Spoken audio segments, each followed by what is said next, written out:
সুস্থ এবং ধনী হতে চাইলে নবীজির শিখানো দুইটি আমল করবেন।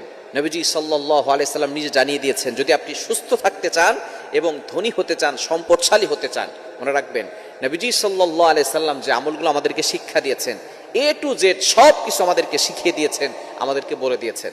যদি একজন মানুষ সুস্থ থাকে তাহলে কিন্তু আল্লাহর ইবাদত করতে পারে। দুনিয়ার ভিতরে সবচেয়ে বড় নিয়ামতের নাম হচ্ছে সুস্থতা, সবচেয়ে বড় নিয়ামতের নাম। কারণ আপনি সুস্থ থাকলেই আল্লাহর ইবাদত করতে পারবেন, সুস্থ থাকলেই আপনি আল্লাহর ইবাদত করতে পারবেন, নামাজ পড়তে পারবেন, হজ করতে পারবেন। যদি সুস্থ না থাকেন, যদি আপনার শরীর না চলে, তখন ভালো খাবারটাও ভালো লাগে না, আপনার পছন্দের খাবারটাও তখন ভালো লাগবে না।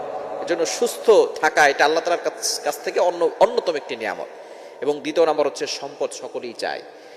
যদি আমরা সুস্থ এবং সম্পদশালী হতে চাই তাহলে এক নম্বর যেটা, সেটা হচ্ছে তাড়াতাড়ি ঘুমিয়ে যেতে হবে। দুঃখজনক হলো সত্য, বর্তমানে ইন্টারনেটের যুগে আধুনিকতার ছোঁয়া পেয়ে আমরা ঘুমাতে ঘুমাতে রাত 1টা 2টা 3টা সারা রাত পর্যন্ত জেগে থাকি। ইয়াং পিপল যারা আমরা আছি, তারা আমরা অনেকেই রাত 2টা 3টা পর্যন্ত ফোন ব্যবহার করতে থাকি, চ্যাটিং, এরপরে ডেটিং, এভাবে করতে করতে আস্তে আস্তে যুবকরা ধ্বংসের দ্বার প্রান্তে চলে যাচ্ছে। এই অ্যান্ড্রয়েড ফোন, ইন্টারনেট ছাড়া একটা সময় ছিল ফোন পেলেই অনেক আনন্দ পেতাম।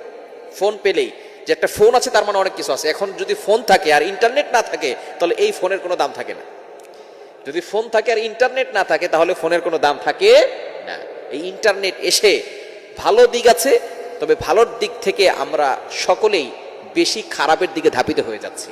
তাড়াতাড়ি ঘুমানোর অভ্যাস করা। নবীজি সাল্লাল্লাহু আলাইহি সাল্লাম এশারের নামাজের পর আর কোনো দুনিয়াবি কথা বলতেন না, সাথে সাথে ঘুমিয়ে যেতেন। এশার আগে খাওয়া দাওয়া করতেন, এশার নামাজের পরে তিনি দুনিয়াবি কোনো কথা না বলে তিনি সাথে সাথে ঘুমিয়ে যেতেন। মাঝে মধ্যে যদি কোনো দিনই কথাবার্তা থাকতো সেটা বলে তিনি ঘুমিয়ে যেতেন। এবং 2 নাম্বার কাজ হচ্ছে তাড়াতাড়ি ঘুম থেকে ওঠা। 1 নাম্বার কাজ, যদি আপনি সুস্থ থাকতে চান, সম্পদশালী হতে চান, 1 নাম্বার কাজ তাড়াতাড়ি ঘুমিয়ে যাবেন। এবং 2য় নাম্বার কাজ হচ্ছে তাড়াতাড়ি ঘুম থেকে উঠবেন, অর্থাৎ তাহাজ্জুদের সময় ঘুম থেকে উঠবেন।